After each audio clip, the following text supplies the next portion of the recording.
ತನ್ನ ವಿಚಿತ್ರವಾದ ಉಡುಗೊರೆಗಳಿಂದ ಪಬ್ಲಿಸಿಟಿ ಪಡೆದು ಜೀವನ ನಡೆಸುತ್ತಿದ್ದ ಮಾಡೆಲ್ ಮಾಜಿ ಬಿಗ್ ಬಾಸ್ ಸ್ಪರ್ಧಿ ಉರ್ಫಿ ಜಾವೇದ್ ಇದೀಗ ಮುಂಬೈ ಪೊಲೀಸರು ವಿಚಾರದಲ್ಲಿ ಚೀಪ್ ಪಬ್ಲಿಸಿಟಿ ಮಾಡಲು ಹೋಗಿ ಕೇಸ್ ಹಾಕಿಸಿಕೊಂಡಿದ್ದಾರೆ.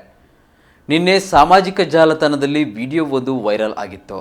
ಅದರಲ್ಲಿ ಮಾಡೆಲ್ ಉರ್ಫಿ ಜಾವೇದ್ ಅವರನ್ನು ಮುಂಬೈ ಪೊಲೀಸರು ಅರೆಸ್ಟ್ ಮಾಡಿ ಕೊಂಡೊಯ್ಯುತ್ತಿರುವುದಾಗಿ ಸುದ್ದಿಯಾಗಿತ್ತು. ಇದು ಇಡೀ ದಿನ ಸಾಮಾಜಿಕ ಜಾಲತಾಣದಲ್ಲಿ ಟ್ರೆಂಡಿಂಗ್ನಲ್ಲಿತ್ತು. ಇದೀಗ ಈ ಸುದ್ದಿಗೆ ಸಂಬಂಧಿಸಿದಂತೆ ಮುಂಬೈ ಪೊಲೀಸರು ಸ್ಪಷ್ಟನೆ ನೀಡಿದ್ದು, ನಾವು ಉರ್ಫಿ ಜಾವೇದ್ ಅವರನ್ನು ಅರೆಸ್ಟ್ ಮಾಡಿಲ್ಲ ಎಂದು ತಿಳಿಸಿದೆ. ಅಲ್ಲದೆ ಮುಂಬೈ ಪೊಲೀಸರ ಹೆಸರಿಗೆ ಕಳಂಕ ತರುವ ರೀತಿಯಲ್ಲಿ ವರ್ತಿಸಿದ್ದಕ್ಕೆ ಉರ್ಫಿ ಜಾವೇದ್ ಸೇರಿದಂತೆ ವೈರಲ್ ವಿಡಿಯೋದಲ್ಲಿದ್ದ ಎಲ್ಲರ ಮೇಲೆ ಮಾನಹಾನಿ ಪ್ರಕರಣ ದಾಖಲಿಸಿದೆ. ಚೀಪ್ ಪಬ್ಲಿಸಿಟಿಗಾಗಿ ಮಾಡಿದ ವಿಡಿಯೋ ಇದಾಗಿದ್ದು, ಇದರೊಂದಿಗೆ ಪೊಲೀಸ್ ಚಿಹ್ನೆ ಮತ್ತು ಸಮವಸ್ತ್ರ ದುರ್ಬಳಕೆ ಮಾಡುವ ಮೂಲಕ ಕಾನೂನು ಉಲ್ಲಂಘನೆ ಮಾಡಿದ್ದಾರೆ ಅಂತ ಪೊಲೀಸರು ಸ್ಪಷ್ಟಪಡಿಸಿದ್ದಾರೆ.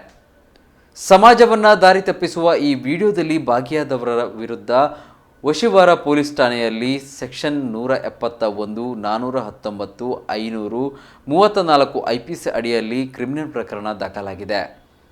ಹೆಚ್ಚಿನ ತನಿಖೆ ನಡೆಯುತ್ತಿದ್ದು, ಈ ವೇಳೆ ನಕಲಿ ಪೊಲೀಸರನ್ನು ಬಂಧಿಸಲಾಗಿದೆ ಮತ್ತು ವಿಡಿಯೋಗೆ ಬಳಸಿದ್ದ ವಾಹನವನ್ನು ವಶಪಡಿಸಿಕೊಳ್ಳಲಾಗಿದೆ ಎಂದು ಮುಂಬೈ ಪೊಲೀಸರು ಸ್ಪಷ್ಟಪಡಿಸಿದ್ದಾರೆ.